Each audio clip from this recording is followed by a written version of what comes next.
3, 2, 1. What's up, guys? Welcome back to the Buckhouse podcast, episode number 16. I'm Johnathan Buckhouse, and that's Benjamin Buckhouse, my little brother. And this is the podcast where we talk about everything from social media to business to literally anything. It's not a specific topic based. It's just two brothers that are on the internet talking to each other that don't live next to each other. So this is our one time a week where we get together and we talk about things that are on our mind or things, nothing that's like too current eventy, but it's always a good time. Bro, how are you doing this morning? Doing pretty good. Super excited about the podcast today. Don't forget to like, comment, subscribe, all that fun stuff. It really does help the channel grow. We've been seeing some growth and we appreciate that, guys. And let us know if you came from one of our previous channels. Jonathan's a YouTuber and I do YouTube as well. And so that's where our core audience comes from. But if you guys found us purely for the podcast, let us know down in the comments below. We would love to hear about that.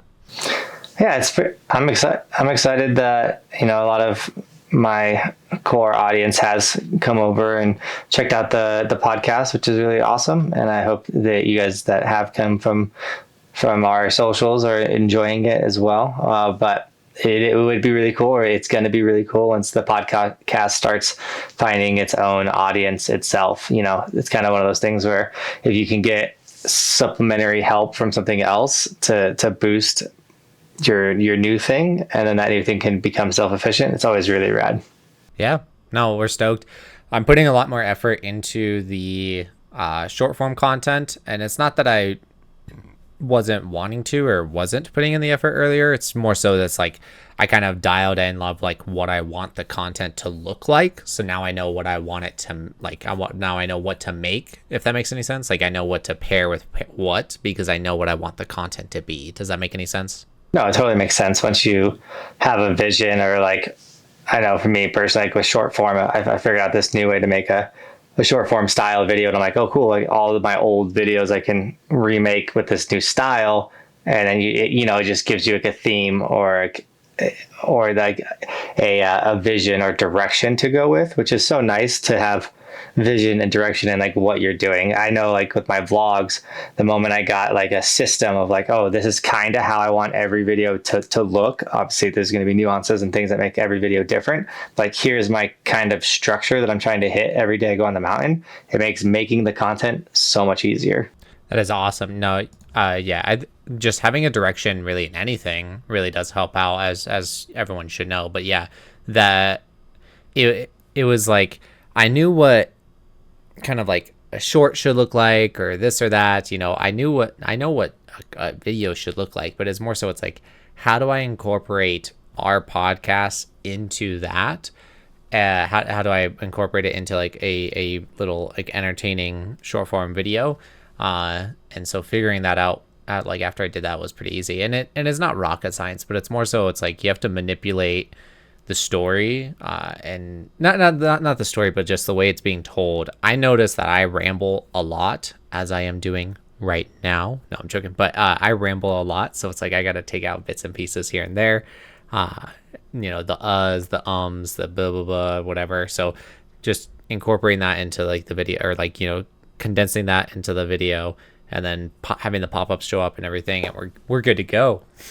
Taking out the ums and ahs is definitely harder. When I'm on the mountain and like making a video, I'm definitely a lot better at not umming and ahhing and pausing. But those are filler words. You're trying to get your thoughts collected, so you're not sitting here just like, oh yeah, and then it's really hard to not do that, and it's really hard not to say things like or like, or these really annoying words that people say over and over and over. It's definitely kind of like a trained skill that you can develop over years of podcasting. Or for me, like I go live on my YouTube channel very often, and I've learned to kind of cut down the ums and ahs and things like that. Sometimes it's hard to remember, like, hey, it's probably better just to be silent instead of saying like an or an but yeah, in editing, that's like the one thing I'm taking out the most is ums or ahs or things like that. I will say that I've gotten a lot better too when I'm vlogging,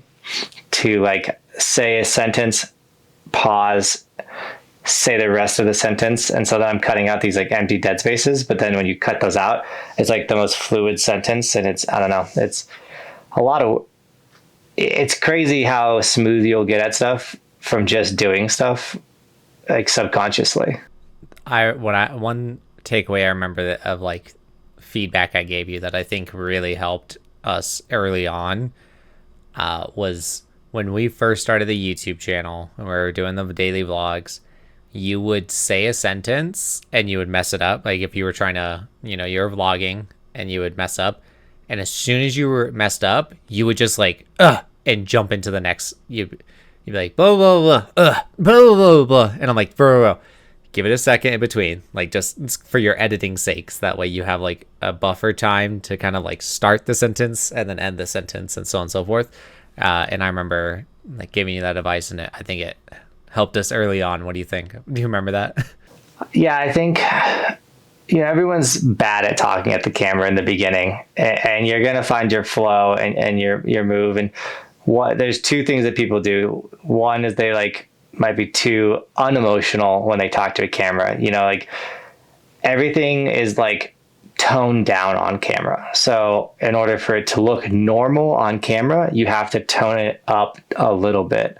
So I am definitely my genuine self on camera, but if we were on the chairlift, I'll be like talking like normal, and then we turn the camera on and that talking normal tones up just a little bit, not because I'm trying to not be me, it's to look like me on camera. You have to tone it up a bit, and you don't learn that for a hot second when you're starting to make content.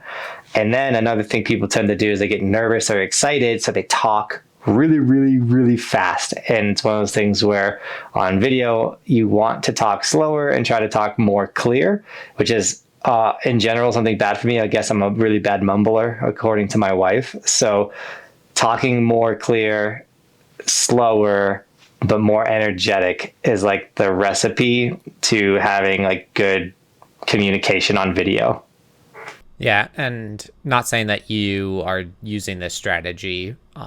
Like you said, you're being genuine and everything, but there's this kind of like not term, but this kind of piece of advice for selling if you're in sales, and that is your customers only is only half as excited as you are, and so you kind of have to bring that energy for them to be even just like half as excited. And the sad reality is that's part of social media as well. You're selling yourself. You're selling the reason, like, you should like watch me. You're selling yourself, right? And so it's one of those like, yeah, your audience is only half as excited in the video or for the video as you are. So basically, you gotta put yourself out there to be excited, so that way they reciprocate the same emotions towards it, type of thing. Definitely. One advice, that was like a major stutter session right there. One advice I would give to the viewer or someone that like wants to start making content is, everyone's always like, it's so weird talking to a camera.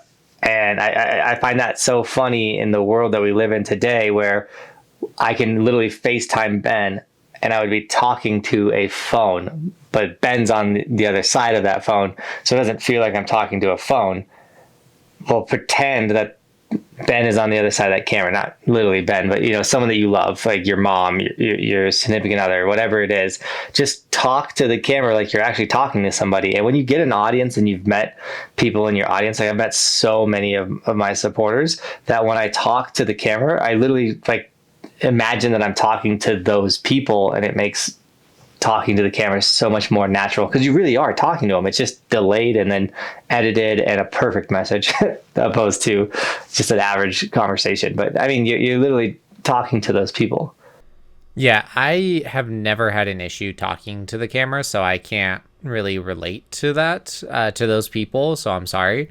I will say, yeah, it's it's not every time I'm talking to the camera, like right now, like when I'm talking to the camera, it's not like I'm physically envisioning you guys, like the 300 people that watch us, like 300 people, like I'm not envisioning that, but in the back of my head, I kind of am. I'm like, I am talking to those people, to you guys. I'm talking to you. And so like, I don't know, I don't have that issue.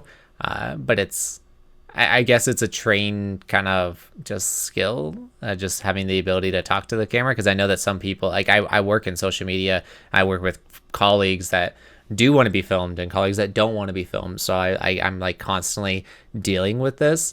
And yeah, I never fault somebody because like I'm not the same as them. You know, I'm not the same person as them, so I have no idea how they feel about being filmed or anything. But I know that for me, it just came natural, I guess. So Ben just said something really cool, that each podcast right now is getting a little over 300 views, which is really, really rad. And I had this thought the other day on my live stream. 300 people is an insane amount of people. And this world we live in with social media, things are so skewed. So like, you know, a lot of successful podcasts are getting hundreds of thousands, if not millions of listens. And, you know, then people are like, that's a successful podcast.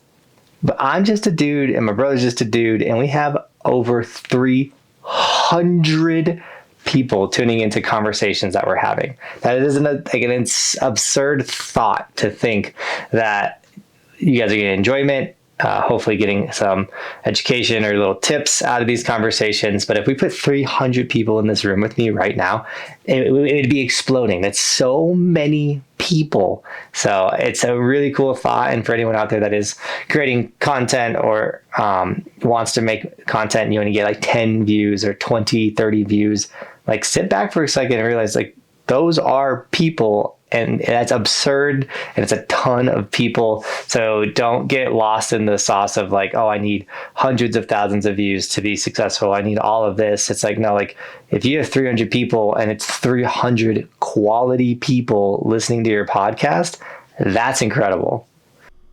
Yeah. No, I'm incredibly proud of the audience that we have. I really am. And it's not that I wouldn't feel this way about anything else, but it's more so it's like when I post one of my videos, like, so you know, this is gonna be like a biased opinion, but I feel like my last 4 YouTube videos, I believe it's 4, yeah 4 YouTube videos are some of the most solid videos I've ever made, and some of the like some better videos for this genre out there. And what I'm referring to is I make speedrun videos, but I've never played the video game before, which is completely backwards. That's not how you speedrun. Just kind of explaining, speedrunning is basically you've played a game so many times that you know the exact steps that you need to take, and so you do it pretty fast because you just know what to do next, right? So I'm doing it complete opposite. I've never played the game. I have no idea what the steps are, but I'm trying to speedrun it, right? And I do think that for that type of genre of speedrunning, my videos are some of the better videos out there. And I post them, and like one of them has less views than this podcast, like 250 views. And I put like 25 hours into that video, and that's kind of defeating. And it is not like upsetting, but it's like I believe that they should do better and everything like that. But I don't feel that way about the podcast. Like obviously, yes, I do believe that they deserve to do better and everything, but it's more so I'm just proud of who we have and the audience that we have, and I'm just proud to be doing it. I'm excited to make a video every single week for you guys, and I'm, like I said, I'm putting an extra effort into the shorts because I do care about this and I do want it to grow. It just took me a second to kind of understand what to do with it, so that's where I'm at with it. But no, I'm so incredibly proud and so stoked about our audience. Now, I didn't get to engage in last week's comments as much as I would have liked to because I was like super sick during that time frame. So I'll probably after this stream get in there, reply to comments and things like that.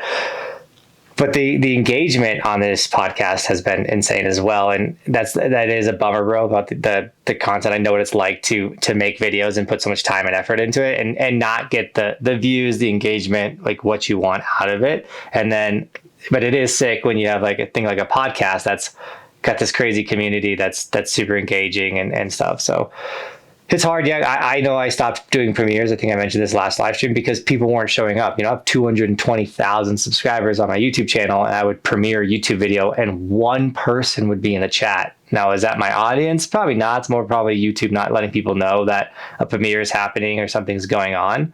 But it was incredibly frustrating. So I stopped doing premieres. Now I'm just like putting my video out, you know. It ebbs and flows, it changes. That's one thing I keep learning about social media is it's never changing, and you never make it. Just because I have 200,000 subscribers doesn't mean my channel's made it. I don't have to try anymore. You know, I still have to put tons of effort and energy into my videos.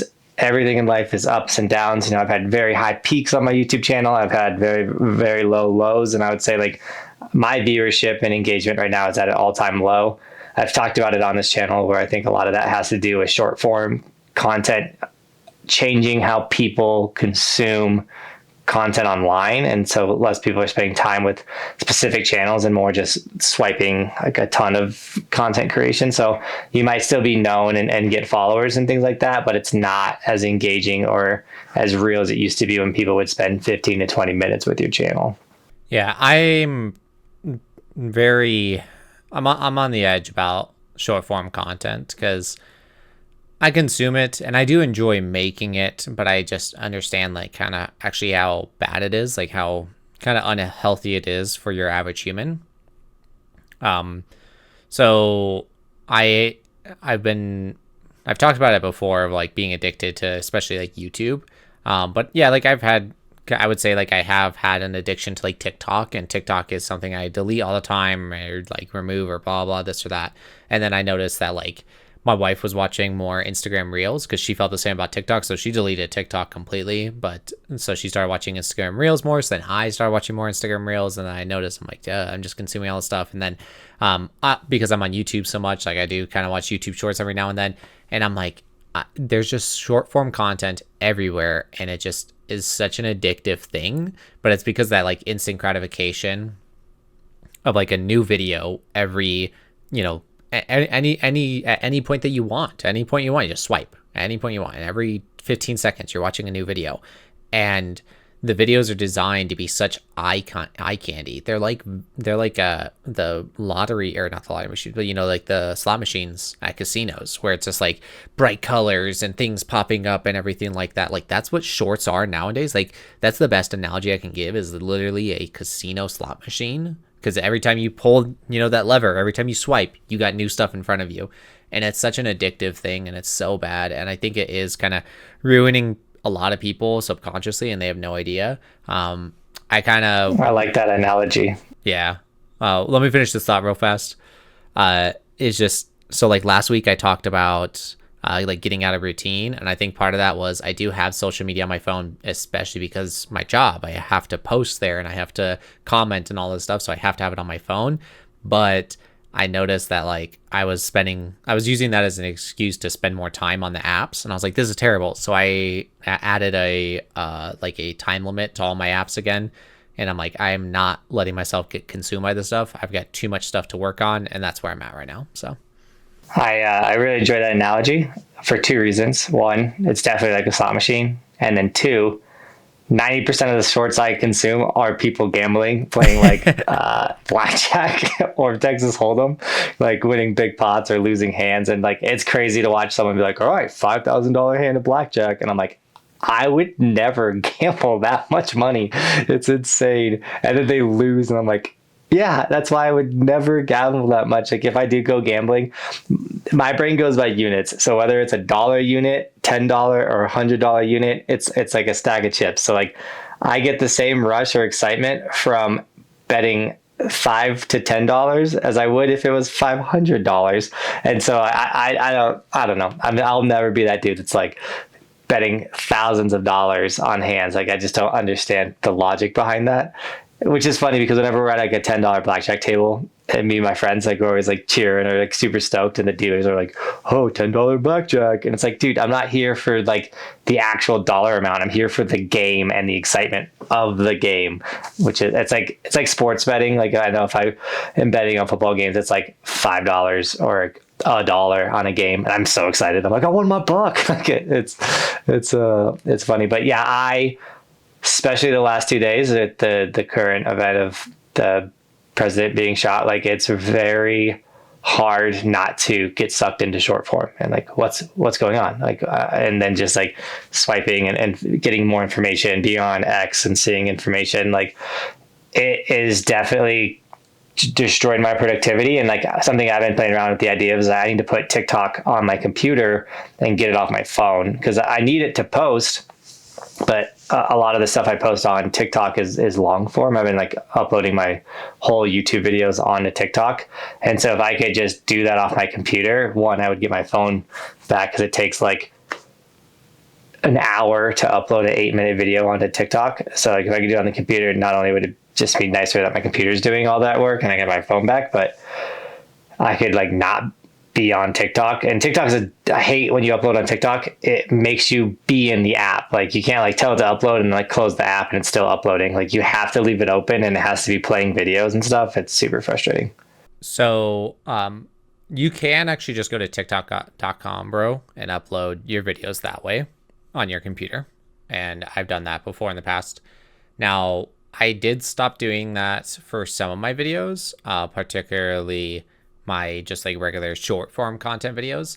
And the reason being is, and I don't know, I hate TikTok in a lot of ways, and I hate it for my content creation because it's very, I don't know, basically, I think I'm shadow banned on TikTok. And what I mean by that is I posted stuff that is considered like edgier content, especially by TikTok standards, which is crazy because I've said it before and I'll say it again. I've seen actual nudity on TikTok. I mean, quite literally just the other day, a video like the video didn't pop up on my feed, but it was like somebody reporting about the video, talking about like, yeah, there's this viral video going around where you can see this girl's breast through like a mirror or whatever, but it's like for a split second, and it's like that's just openly on TikTok's platform, but I can't say like just the word penis without like TikTok getting mad about it or whatever.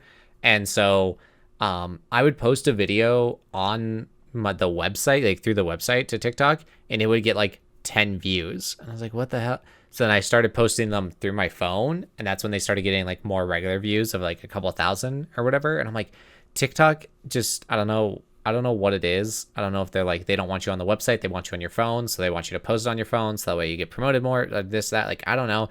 I hate TikTok as a whole. I think it's one of the worst platforms actually to be on, in my opinion. I hate algorithms in general. Like they're so frustrating, and sometimes you figure out how to get into the algorithm or to spike the algorithm, or sometimes you just know like, okay, like this is gonna do pretty well, at least with some pieces of content. But man, I hate playing the game. I hate doing things for the algorithm. I was talking with an influencer yesterday. I went to this like electronic this is actually really cool. I forgot to mention I did this. So I got invited by an electric scooter without a handle. It's called the Two Swift. It's like this crazy.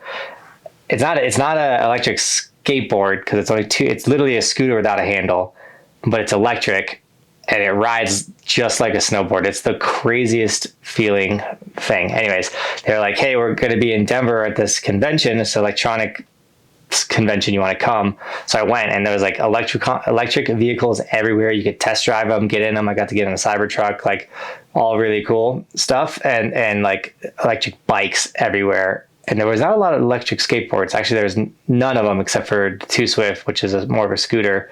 And the point that I'm trying to get to, what is the point that I'm trying to get to? We don't like TikTok. We don't like TikTok. That's the... Oh. Anyways, so I'm at this electronics convention, and I met another content creator that makes snowboard videos, and he goes for only viral content, trying to get people's reactions, doing like the riding with your baby and dropping it, or, you know, like the type of content creator that makes content from other people's reactions or how they consume something. And so I was talking with him, and I was like, yeah, like I just like to go snowboard, and like if something happens like sick, that's going to be in the video. But I don't like actively go. I don't like to actively go out and try to make content that's going to be viral. Like I hate that. I hate the feeling. I hate the pressure. I just want to go out and do. Like I just want to snowboard. Like that's why I do what I do. I love snowboarding. So I just want to go out and snowboard and like ride a really rad powder day and share that with you guys and hopefully inspire you and give you tips so then you guys can get better at snowboarding. I don't want to go to the mountain hoping to create this viral moment so I can make viral content that pleases the algorithm gods. Like I hate that. So I understand why you hate that idea of like being the influencer, going and making that content and everything like that. But for me, I enjoy expressing my creativity.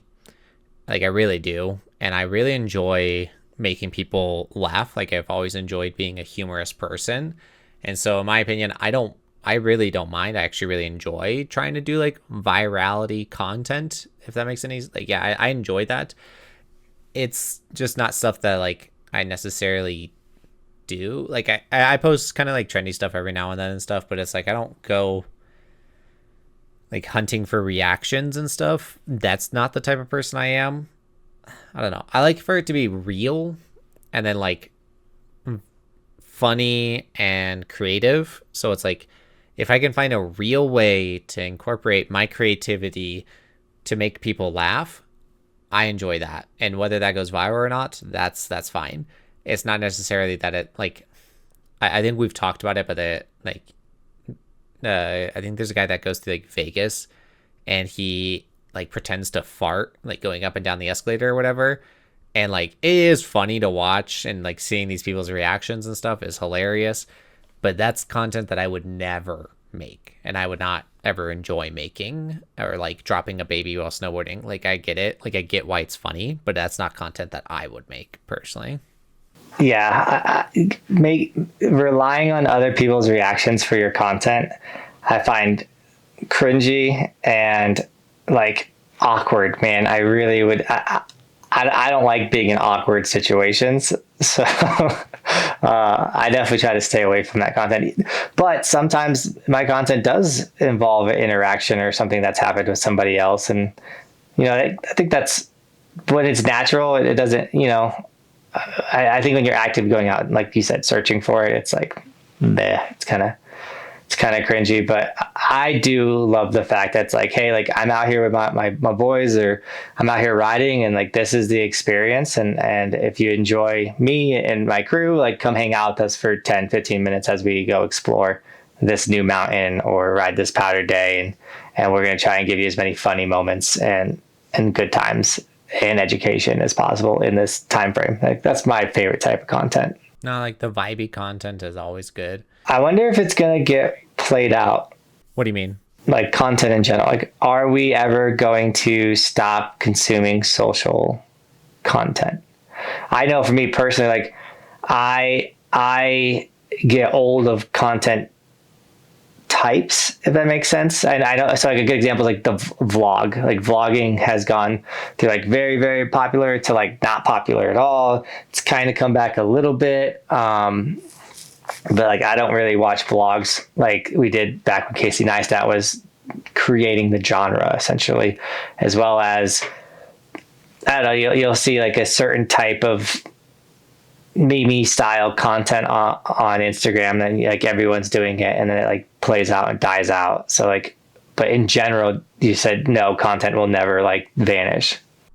So what it is the number one thing that human beings need outside of necessities, such as, food, water, stuff like that, right? Like the number one thing that people need outside of actual necessities is entertainment. We've historically always had gladiators fighting each other. We've always seeked for some sort of entertainment. And so that's why it's like sports will always be a thing. Humans playing sports will always be a thing. Robots will take over a lot of stuff. AI is already taking over a lot of stuff. I use AI constantly nowadays just to kind of like streamline my workflow. I was posting a bunch of stuff to Facebook Marketplace yesterday, and I had AI making my descriptions for me because it's just faster, right? So like robots are going to do a lot of things for us in the future, and in my opinion, that's a negative thing. But the thing that will always stay is entertainment, and there's something of value of seeing or hearing another human being making like the relatability-ness or the impressiveness that you see from a human being and the entertainment you get from them is exponentially more. What I mean by that is like we do have robot fighting nowadays. We've got those battle bots, I think that's what it's called. And that's fun because like somebody made that thing, but it's not that popular, if we're being honest. Like UFC is so much more popular because it's human beings beating the crap out of each other. That is so much more entertaining than watching two robots beating the crap out of each other. Like there's just something about the relatability-ness or that impressiveness of like seeing Odell Beckham Jr. catch the one-handed catch, like there's something being like, he did that, like a human being did that. Whoa. Like I think human interaction content will never go away. It'll just never go away. I think what might happen is everyone's going to lose their jobs because of AI. So then everyone just has to become content creators, and then the market will be flooded. I guess saying the market is already, you could argue that the market is already flooded. I will say the spike in the amount of people making content around skiing and snowboarding from just 2 years ago is like insane. And I'm not saying like don't do it. I mean, everyone come make snowboard content. Like it's really sick that more people are coming in and creating, but like everybody is making content nowadays. It's insane. I don't know. I mean, people follow, right? And I'm gonna take ownership of this. I'm gonna claim it. You and I starting the vlog channel, like we started a YouTube like kind of domino effect of snowboard content creation. You know, there was a couple people around ahead of time. You had Snowboard Pro Camp, and you had Ryan Napton, and then you had Angry Snowboarder. You probably know of any other ones. Those are the big three I'm thinking of. Snowboard addiction, and I would not put Angry Snowboarder into that category. That dude's a kook. Whatever. I just meant more of like people that were creating content, right? And then, you could say that they pioneered it, which is kind of fine. But it's like when Johnathan and I started the YouTube channel of vlogging and snowboarding, people started directly copying us, if not creating different content and just blowing up, right? So David Jones, proud of where he's gone. He's now like a very big fingerboarder, and he makes other crazy videos. I think David Jones is a great YouTuber. But yeah, he was doing the snowboard vlogs after us. And then there was one other kid. I don't remember his name. You probably remember. Matt Minianchi. Yep. Those two like were the bigger vloggers after us and everything. And so it's just like, yeah, that's like, and then after that, just kind of more snowboard content kept going. So like I said, I'm going to claim it, hate me, call me a kook. I don't care. But yeah, like we really did spark a new trend in that direction of like snowboarding YouTube content and stuff. I would say snowboard vlogging, not snowboard YouTube content, because like how-to videos, board reviews, like all that stuff did exist on YouTube. But someone showing up to the mountain with a camera and just being like, all right, I'm at the ski resort, like let's go ride. That did not exist prior to us back in 2012. When did we start making these videos? No, not 12, not 12. 16 into 17. Like that 2016, 2017 season is when we started. Because I graduated in 2016. I said 12 because in 2012 I actually posted a decent amount of YouTube videos. I found my old hard drive yesterday, and I went into it. I have all my old videos that I used to, not only did I find all my old like season edits, but I found all my old videos that I used to make videos and like photos. I found this just so much gem content, but things from like 2009 and like photos of me snowboarding 2009 that I'm like, dude, I had the craziest long hair and like this little baby buck in his like, man, I sucked at snowboarding. And I think a lot of people don't realize I was making edits for like the sake of making season edits, but I wasn't out there like making content to go famous. And I think so many people like nowadays are out there making snowboard content because they want to do what I'm currently doing, which is snowboarding for a living and making snowboard content. But then they haven't gotten good at snowboarding yet. Like, so they're like legitimately like, and I say this, and I'm not trying to be mean, but like garbage at snowboarding. Where like when I started making YouTube videos about snowboarding, I was a pretty solid snowboarder. I wasn't the greatest out there, and I've definitely gotten a lot better, and I still have a ton of room to get better at snowboarding. I am not that good at snowboarding, but I am exponentially better than the people that are just getting in the sport, people that want to improve or get better. Like I'm at a certain level where I can teach a lot of people how to improve on the sport. So making not that I'm like, now I'm at a level where I'm allowed to make content because I'm so good at snowboarding, but if you want people to actually like follow you, consume your content and enjoy it, you need to get good at snowboarding first. And so many people are trying to just make content and not get good at snowboarding. It's like, hey, like if you just put the camera down and put in 3 years of just getting as good as you can at snowboarding and then start making content, you will be exponentially more successful than just stay that. I don't know. Does that make sense?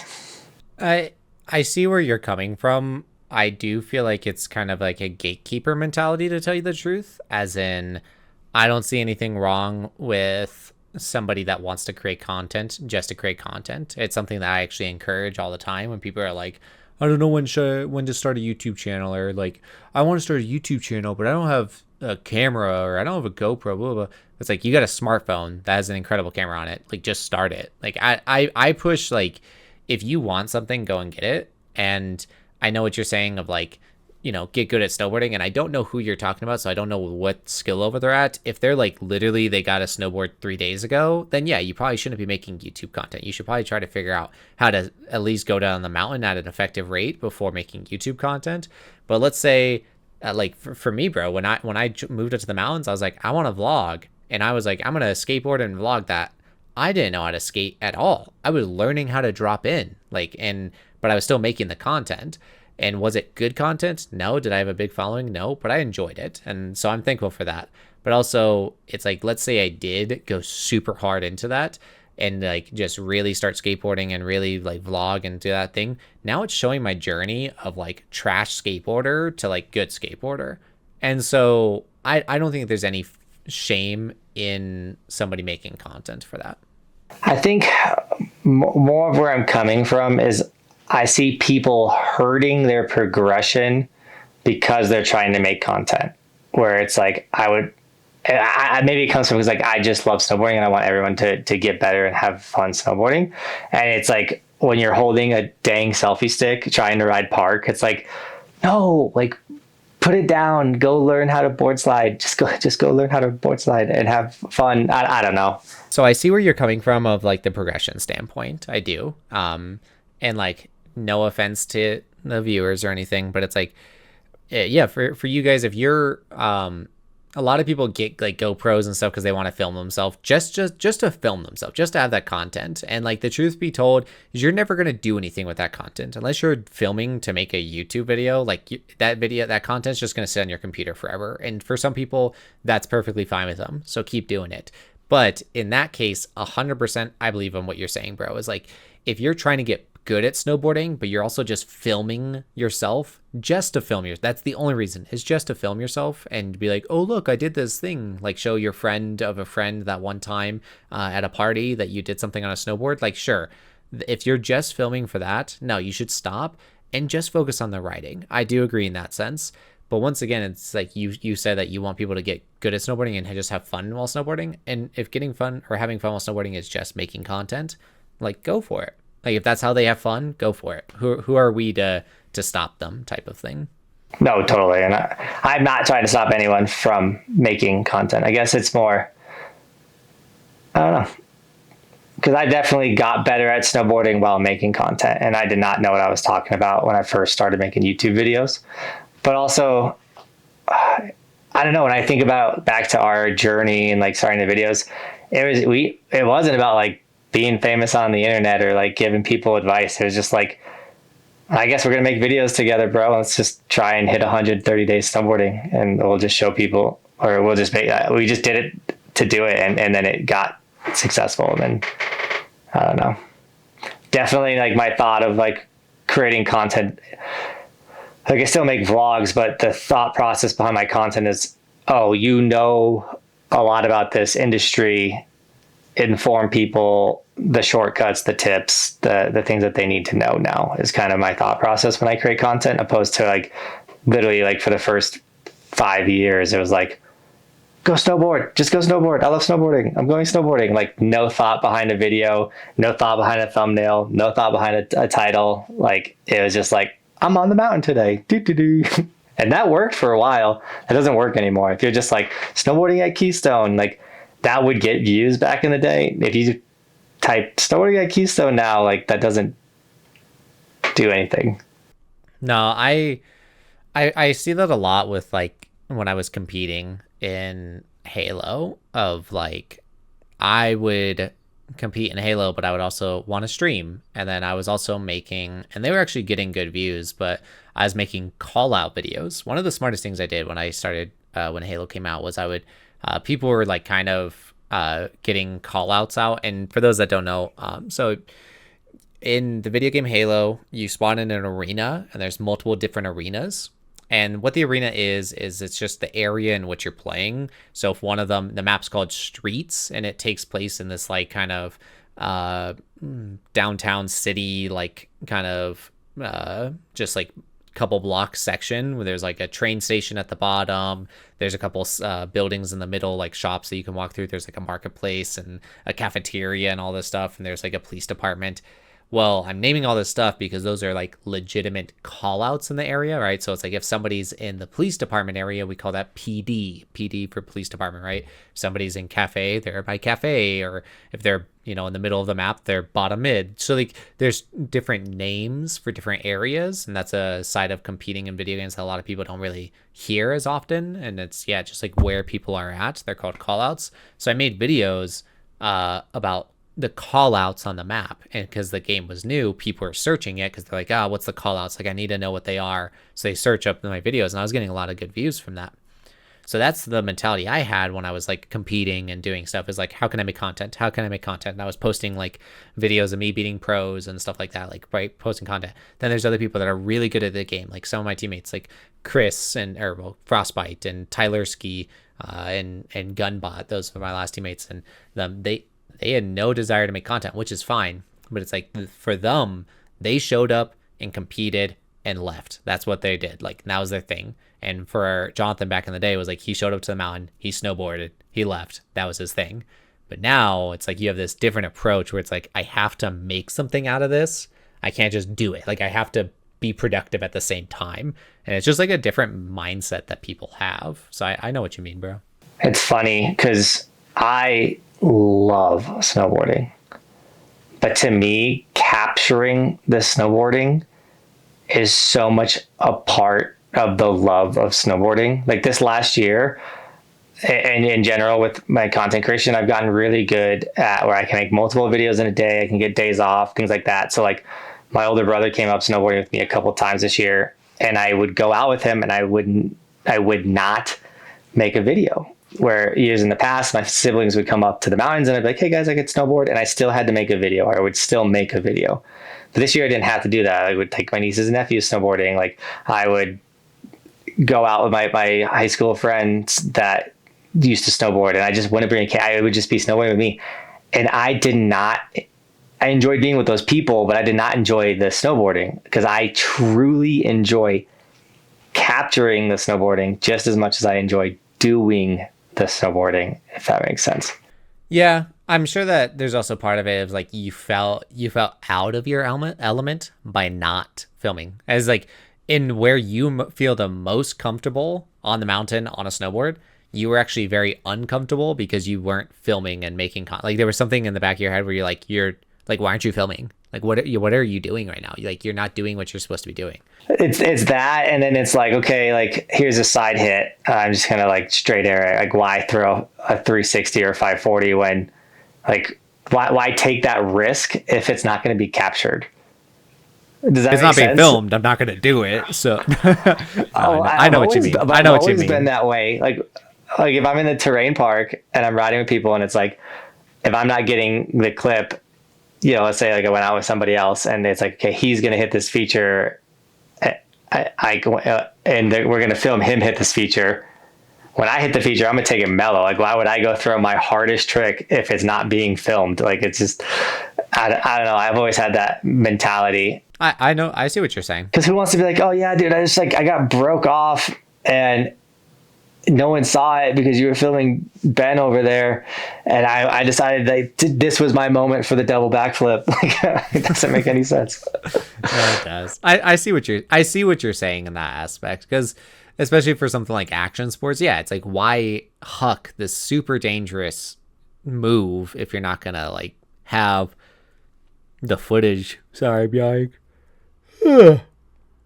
Like, why huck this insane, crazy trick if like there's no other, I don't know, like I I agree with you where it's like if you're gonna huck this huge trick, like why even film it?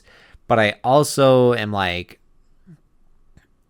there's so many people that just don't care about the footage, just and like they just want to go and huck crazy stuff, and like that's their. They just want to like actually be good, and I respect that for sure. Like I see dudes that ride through the park doing the gnarliest stuff all by themselves. So I'm just like, jeez, dude, like you went for that. You don't even have a filmer. No one's like, the only person that saw that is me sitting on this lift. Like you're crazy, dude. I see that all the time.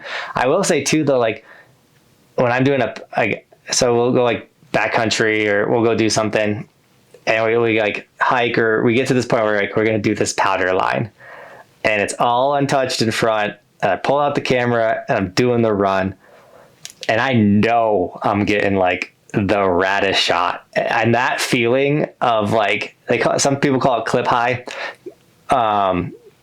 when you're actively doing something that's so incredibly fun, so enjoyable, and you know you're also capturing it so well, and that you're going to be able to relive that moment, those feelings, share it with people. That whole picture to me is like the ultimate yeah, like we did something that maybe took like 4 to 5 hours to walk up here. We took a risk because you never know if there's going to be an avalanche or something that's going to go on. The stars aligned, the lighting was good, the camera was in the right spot, the turns were perfect. Like we have the skill to not only do this, but to make it look good. I don't know. It's like when it all comes together, you're just like, oh yeah, dude, clip high. I don't know. So there's two ways I see that as well, because I 1,000% know what you mean. As in like I don't know. For video games, it's like if I pull off some insane clip. And I'm like I've got the ability to record previous stuff, so it's like I'm not constantly recording, but I can record what just happened, and that's super beneficial in a lot of ways. But it's like, yeah, I know what you mean. Like same clip will happen, and I'll like freak out or whatever. I'll film it, but it's because like I can know what that's gonna look like in like a montage or something. I know where I could put that. Oh, sorry, I'm yawning again. I'm a little tired today. Did you fallen asleep on us? Yes, I am. But no. So like, and like for you, I 100% get it where it's like if you're going to do something like that, like hike 4 or 5 hours, like why wouldn't you film it? As in like you put in all that work, and just like holding out the camera is just one extra step, and like it's incredible. Like I see what you're saying there, but I know that a lot of people are just like, they have no desire to film or anything because they just live in the moment, as in like they just like, I just care about what I'm doing right now, that type of stuff. So it's like I respect both sides of it, like I respect both sides of like wanting to film it, wanting to get the footage, and then also just wanting to experience it just to experience it. I would say one of my most asked questions people ask me is, do you ever just not film and just ride? And once again, this last season was the first year where I did that. And before I'd be like, no, like, I don't see a point in it. Like if I'm going to be out, like might as well just bring the camera. And even when I went out with people, I would bring a camera, I'd just stick it in my pocket. I might not bring the pole, and I'd still bust it out and get like short form content or stories or something. And, after having a year where it's like, oh, no, I did go out and just ride without the camera and things like that, I definitely enjoy having a camera with me more than I enjoy just going out for the moment or living in the moment. Like, I don't know, I just, where I'm at in my life and with the content creation and things like that, like, no, definitely bring it out. Other than the only time that I'm like, I can be on the mountain having an absolute ball and not need the camera out, but I would still bring it and still capture moments, is with Roman. I would capture those moments for me because he's only going to be that little and he's only going to learn at those points. But the majority, when I actually think about it, like the most days I had snowboarding without the camera was with Roman. But I was focused on just teaching him how to get better at snowboarding and kind of keeping an eye on him. And I'll have that same moments with Bristol. But I think a lot of that also comes down to like, I'm not trying to be a parent that just like, I don't need Roman's snowboard videos to be successful on YouTube, where some people like need their kids to be successful on the internet. And I hate the thought of that at all. But the reality is like the kids are a part of my life, and so they're going to be in my videos. I'm going to make content with them because they are a part of my life, but I don't need them. I don't need their content. And so like I did probably 10 days on the hill with Roman that like there was no content from, which was rad.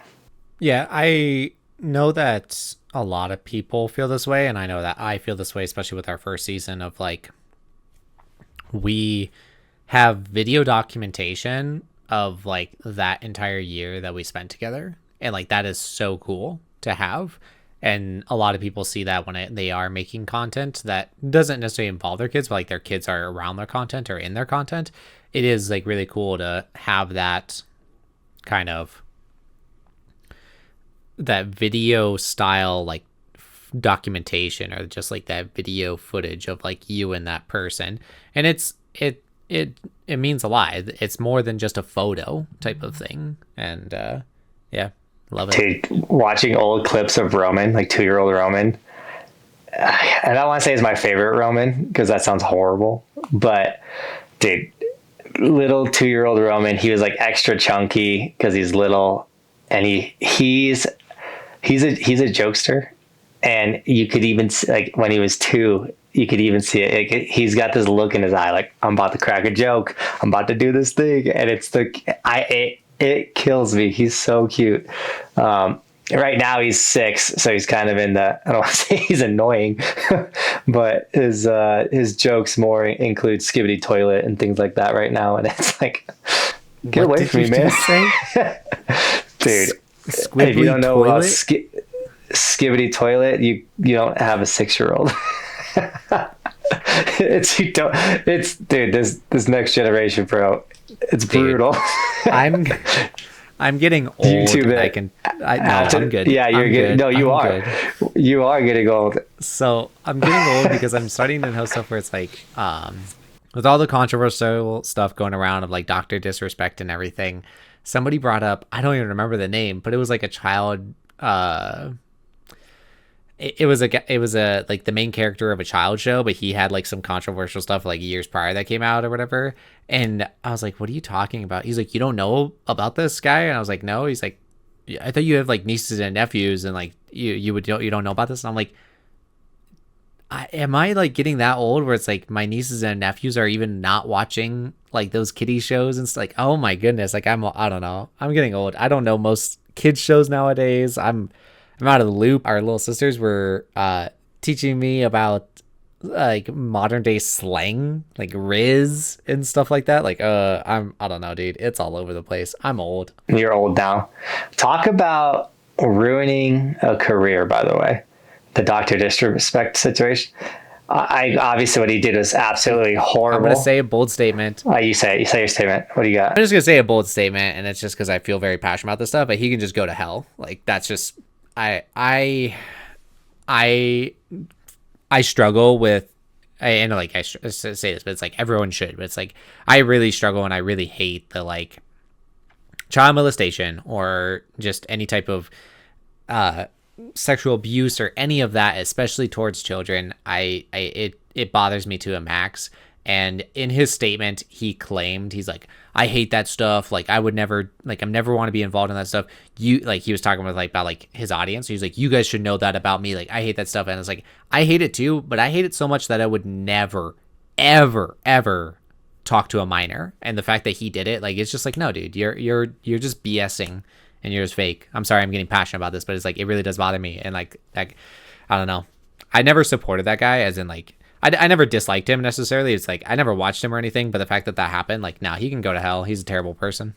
For anybody that doesn't know the story, there's a massive online video game creator who had inappropriate text messages or Twitch whisper messages, which are messages that disappear, with a minor that leaned on inappropriate, is what he said. And he never got in trouble for it. So apparently it wasn't bad enough for him to go to jail or anything like that. But the fact that it was even entertained is enough to get him absolutely canceled. And my point is, like, this dude was making millions of dollars a month, if not, like tens of millions a year. This dude was killing it. And what I wanted to get to is like, dude, why would you ever entertain anything that could jeopardize the like once in a billion trillion whatever like opportunity that you got. Like I know for me personally, like I'll get messages from females that are about snowboarding, like just in general. Like I get a ton of messages. I never continue. Even this is like even with anybody that I'm DMing, I don't continue the conversation. Meaning, hey, Johnathan, what snowboard should I get? Well, I'll be like, how big are you? Like, what type of ride you want to do? Hey, I think the Burton Custom's a great snowboard for you. And then that's it. And they might be like, dude, thank you so much. Like, I'd love to meet you at Keystone, whatever. Usually that type of message, I'll read it, I'll heart it, and then like that's it. It's that conversation is now ended. You don't continue like, oh, I'd love to meet you at Keystone. Like, do you live in Colorado? Like oh, that's sick. Like, you know, like you don't try to continue to engage because you never know, like, you know, like, especially with females, like I'm married and have kids. I don't want to, one, lose my family, but two, I don't need to find out that that person that I was continuing to engage is a minor or anything like that. You just don't. So if you're going to get into content creation, one of the biggest advices I have is don't continue conversations. Let them die. Just because you don't have to have 1,000 messages with somebody because they're supporting you. You can help them with the thing they need help with, and then just that was it. I don't understand it. I find I was calling people children the other day, and I'm pretty sure they're like 22. Like, I just couldn't imagine. And mind you guys, I'm turning 26 in like a month and a half. Like I'm like seeing these like 22-year-olds as children. Like I couldn't imagine just even, I can't imagine it. It's disgusting. And so I start with that, but it's also like the dude was super successful, had a beautiful wife, has a, you know, a daughter. And that's like the cherry on top is like, you already had like everything and you did all this, but it's also like, you have a daughter, and yet you, oh dude, like it's so bothersome. But no, if you have a problem, I'm gonna, sorry that this is gonna go a little bit more mature audience, but it's like if you have that big of a problem with like sex and like you can't stop thinking about it or you can't control it, like you do have a problem, like period. If you can't control your sexual actions, no matter what it is, whether it's, you know, just talking to random people, like cheating, or if it's pornography, or if it's talking to minors, like you have a problem. I'm sorry, like you have a problem. You need to get this worked. You need to get this fixed out because your life will be exponentially better without those distractions and those issues. And yeah, I feel pretty strongly about this stuff. So sorry, but I'm gonna say it this way because I grew up religious. And I'd say I still lean very religiously, not a specific religion, but I have my faiths and my beliefs, and I do think demons and are a real thing. And I think when you start playing with doors, whether it's like, you know, like, oh, I'm gonna start watching like a good chunk of pornography, or I'm gonna start. I'm just going to play with messaging this person. I'm just going to like open these doors slightly. You're allowing these things, these demons to come into your life and to corrupt you. And you start becoming calloused to like, it probably started with DMing adult girls. And you're DMing all these adult females, and you know, there's nothing wrong with it. They're of age. Like, okay, I am married, but I'm going to DM these girls. And then eventually become callous, and it's not as exciting. Or then all of a sudden, you know, it starts. The door opens and opens and opens and opens, and all of a sudden now you're DMing minors because you played with it in the very beginning period. So the best advice I have is never open the door. Never let those spirits, those evil things, however you want to go about this road. If you're never allowing them to get into you mentally, spiritually, however you want to look at it, then you won't go into, like, that's how people get into these situations. Because I'm sure you asked that dude 20 years ago, would you ever do it? But absolutely not. Like, no way. But he clearly played around or messed around with something that allowed him to become calloused to the idea, the thought. You know, it didn't just wake up as a child and was like, oh, I'm going to be a sex offender. Does that make sense? Yeah, I 100% agree with you. I 100% agree with you, but I'm going to take a different approach here. It's like, not even in a religious standpoint, like not even this concept of like demons or the devil or anything like that, just pure evil. Evil is a concept that I think everyone kind of believes in, that there's evil people out there.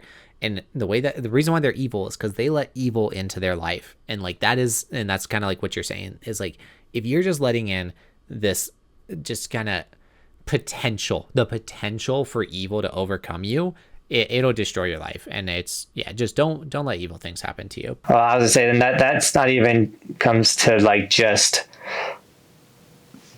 women and sexual. That comes to like stealing. It could start with like, I'm stealing a little bit. And then I was shoplifting, and now I'm gonna take a little money out of the register. And then now, all of a sudden you're doing way worse. I don't say crimes, but things like, yeah, you play around with it, and it's definitely going to manifest itself in a larger situation down the road. So at the end of the day, do good things, be a good person, and you'll have a much better life. Kind of like we were saying last episode, which you haven't checked it out. Check it out. But we were talking about positive and negatives. Life's about having more positives than negatives. And you start by doing that in your day, having more positive things in your day than negative things. And then that turns into more positive days in your week than negative days, which then turns into more positive weeks in your month than negative weeks. And then that will turn into years. And that's how you get ahead in life, is by having consistently more positive things happening than negative things. But Ben was about to end this podcast. I think this is a great time to end it before we keep going down this rabbit hole of things that we probably shouldn't even be talking about, because we're just two brothers hanging out, catching up, and I hope you guys enjoyed this episode. Like, comment, subscribe. What do you got, bro? I was just gonna say, like, sorry that it ended on kind of like this not so positive note. At the end of the day, though, we still were kind of giving positive stuff about it, of like, don't let this happen or anything like that, right? But yeah, it's a sad world we lived in. I really enjoyed this podcast. Something I was going to mention earlier, maybe we'll mention in the next podcast, but it's like, one thing I love about this is the motivation and inspiration I think that our podcast brings to people is really strong, and that's something I feel very passionate about. So I hope you guys do find motivation, inspiration out of this stuff. Like I said, just be a good person, like Johnathan was saying. Don't let evil into your life. Let's just say that. Don't let evil into your life. Thank you guys for liking, commenting, and subscribing, and we'll see you guys next week with another podcast. Peace. Peace.